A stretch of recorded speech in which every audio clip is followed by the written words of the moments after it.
Sürücülük vəsiqəsi almaq istəyən şəxslər üçün tibbi arayışın müddəti 30 gündən 60 günə artırılıb. Tibbi arayışın qüvvədə olma müddətinin qısa olması səbəbindən vətəndaşlar bir çox hallarda təkrar tibbi müayinələrdən, o cümlədən rentgen və laborator analizlərdən keçməyə məcbur qalırdılar. Sürücülüyə yararlılıq barədə tibbi arayışın etibarlılıq müddətinə yenidən baxılıb və həmin müddət artırılıb. Vətəndaşlar artıq maliyyə və vaxt itkisi yaşamayacaqlar. Sürücülük vəsiqəsi almaq istəyən şəxslər qanunvericiliyin tələblərinə uyğun olaraq ərazi qeydiyyat imtahan məntəqəsinə nəqliyyat vasitəsini idarə etməyə yararlı olduqlarını təsdiq edən tibbi arayış təqdim etməlidirlər. Dəyişiklik vətəndaşlar üçün prosedurun daha rahat və əlçatan olmasına xidmət edir.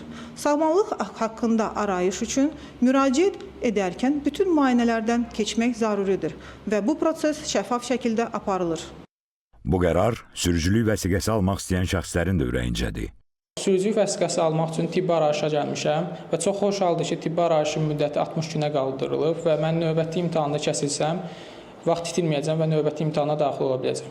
Arayışın 30 gündən 60 günə artırılması çox gözəldir ki, 4 dəfə imtahan verilə bilir.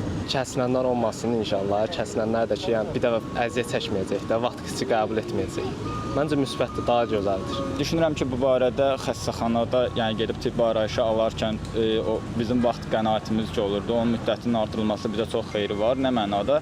Çünki əvvəl 30 gündə olurdusa, indi 30 gün 60 günə qaldırılaraq həm gedib kəsilənlərdən təzədən tibbi arayışa alarkən daha asan olur vaxt baxımından. Qeyd edək ki, Daxili İşlər Nazirliyinin 4 avqust 2012-ci il tarixli qərarı ilə təsdiq edilmiş təlimata əsasən sürücülük vəsiqəsi almaq istəyən şəxs nəqliyyat vasitəsinin idarə edilməsinə yararlılığı barədə tibbi arayış təqdim etməlidir. Rövşən Tahir, Zaur Dadaşov, Elnur Orucov, ATV Xəbər.